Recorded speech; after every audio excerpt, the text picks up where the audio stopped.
Hello and welcome to Buckeyes Tomorrow Morning for Friday, July 31st. 36 days until the Ball State game, the Michigan game. In 120 days, I am Tony Gerdeman here with Marcus Hartman.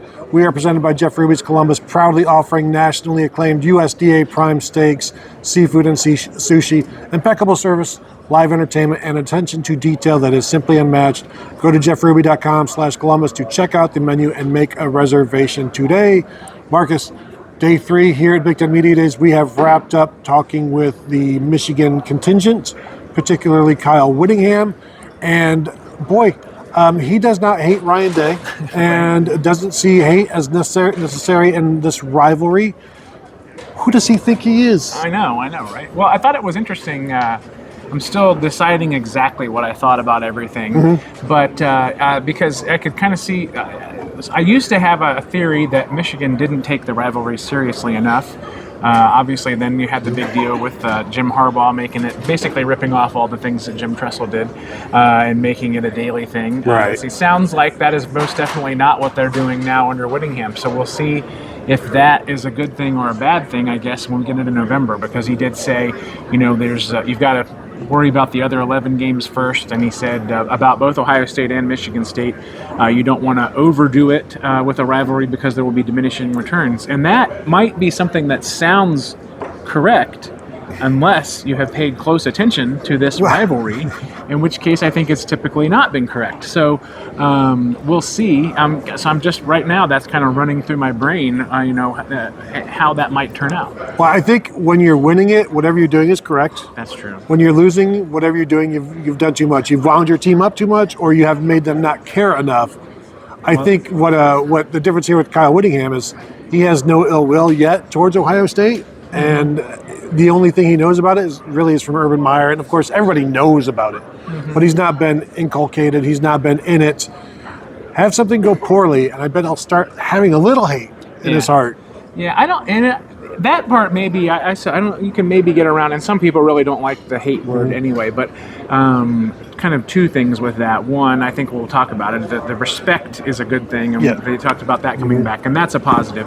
I don't know that the coach has to hate the other team, but I do think that there's just a balance to strike there. And if you come in, we learned from the John Cooper years, if you come in and you're not at the right level to begin with, it's hard to then hit that mark. You're going to overshoot it. And I kind of think, I think some of the Michigan coaches of the last few years have done that as well. Before Harbaugh, made a change. When he came here and said they were going to beat Ohio State or die trying, which was a funny joke to everybody. And then, except they did not die, right? At least right off the bat. But they did a lot of trying in various ways. Because the reason I bring it up is Whittingham was asked, have you been around long enough, or have you learned to hate Ohio State yet? And he said, hate's a strong word. So I went ahead and I threw that quote on Twitter because I knew what it would do. And you've got Buckeye fans saying, oh, he's cooked. He doesn't know. He doesn't. And it's like, the thing is, the players still play. The players have been losing. They've been winning. Certainly Bryce Underwood doesn't want to lose again. But the thing that you mentioned is the respect is back. Because Whittingham said, I know Ryan Day, we've not gone out to dinner, but there was such a lack of respect from Harbaugh towards Ohio State and Ryan Day. Some of the things he said, certainly Sharon Moore, I don't know that he respected anything, and Ryan Day, hard to respect what went on there.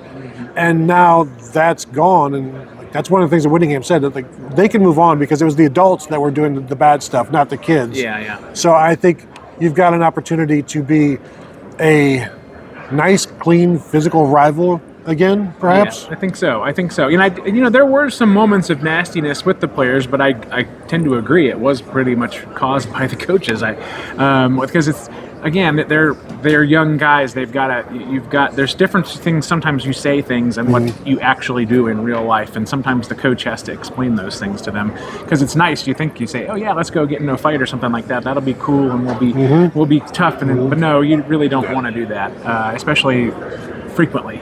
Not every time. If you have a scuffle once every 7 or 8 games, okay, whatever. But it can't be something that's like you think is going to happen every game. That's too much. No, you send a bench player out there, not Marcus Hall. No. You don't send a starter to start a fight. You send somebody else. Well, and that was after they were swarming Ohio State's return man, right? That's Dontre Wilson. Yeah, that's what it was. And Lloyd Carr, I still remember the 96, at least how I remember it, the 96 senior day. He sent Michigan out there while Greg Belisario was being introduced with his family on senior day. And it's like, that was disrespectful. Yeah. Jim Tressel having the drug sniffing dogs in 2004 hold Michigan up.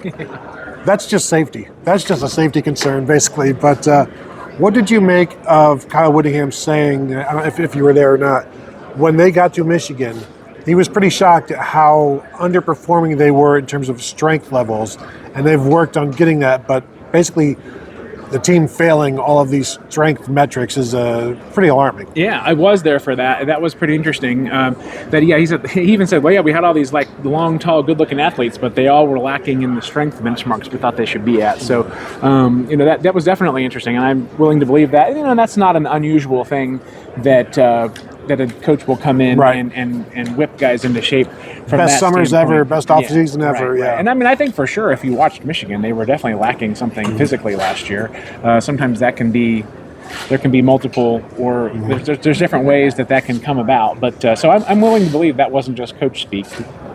What do you make of Kyle Whittingham talking about how they're going to use Bryce Underwood, and referencing Devin Dampier, the quarterback at Utah last year, who rushed for about 860 yards, threw for about 2,400.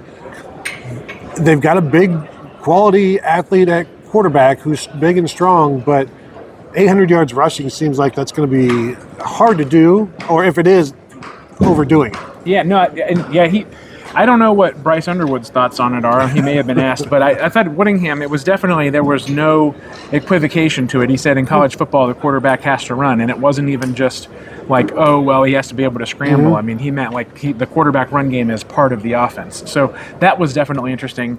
And again, because one thing we've had this discussion before, it'd be curious to know if he barely ran at all last year because he didn't want to, because they didn't want him to run. I mean, I tend to think they should have wanted him to run at least some. I mean, J.J. McCarthy ran in designed runs and things like that, and they even had a wildcat quarterback, so it was kind of part of their previous offenses. So you just kind of wonder there when you've got a star guy coming in, and if there's certain things they do or don't want to do. And Whittingham kind of passed that off as he goes, he was like under pressure all the time, and the offensive line, which I mean, is somewhat true, but still there's certain ways you can kind of construct an offense. Their offense was not constructed last year. Well, exactly. Why wasn't this done? Why wasn't this developed?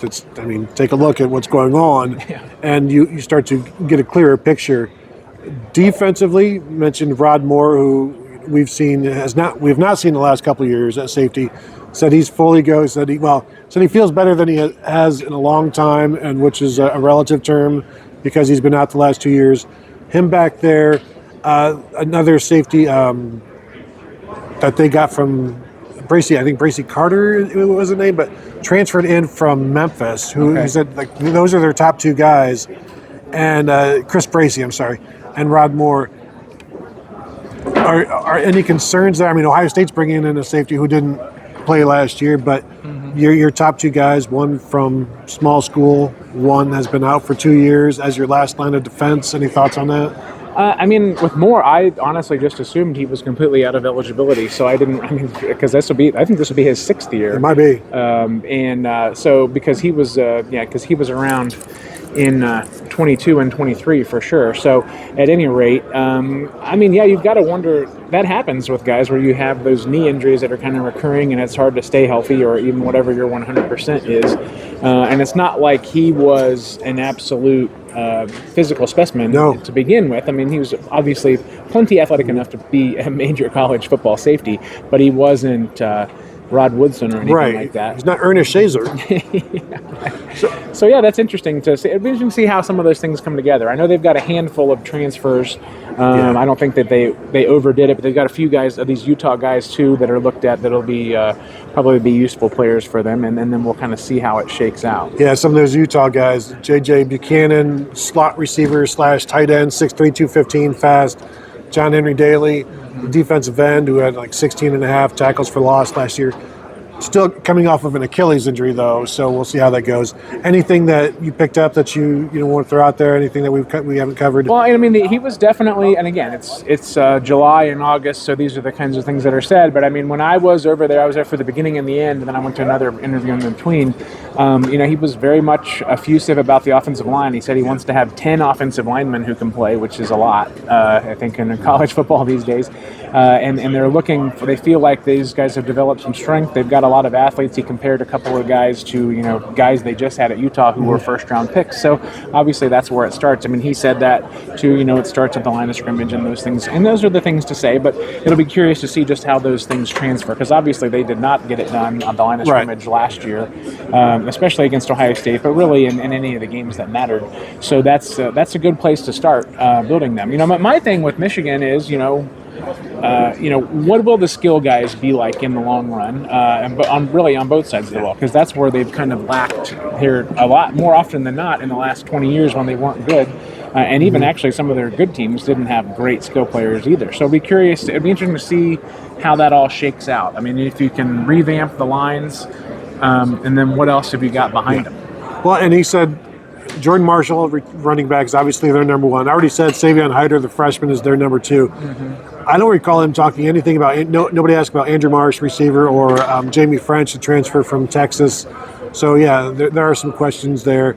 Overall, he did like his defensive ends, so they've got 5 guys, including Carter Meadows, the freshman who didn't get in until June. They had like 9 freshmen not enroll early, which, enroll in June, which is now enrolling late. Yeah. So we'll see how that goes. Well, the one other thing he did say, because I know this has been a topic, I think he went out of his way to say that the spring game, Bryce struggling in the spring game, was more of a fact that they had the jumbled offensive line because they did. I assume that means they did a draft, kind of the way they used to in the Tressel days. That's just something that very frequently happened with the offensive lines at the spring games for Ohio State. So I thought it was interesting that he went out of his way to mention that, and we'll kind of see what that means in the long run. Yeah, and we always say don't take too much from the spring game, but it was like he looked exactly like he did the previous season, which shouldn't be, but Justin Fields also didn't look great in his spring game at Ohio State as a second-year guy, but that was but I mean his first spring game at Ohio State, right. Too. Yeah, but that is something. A lot of time, even I think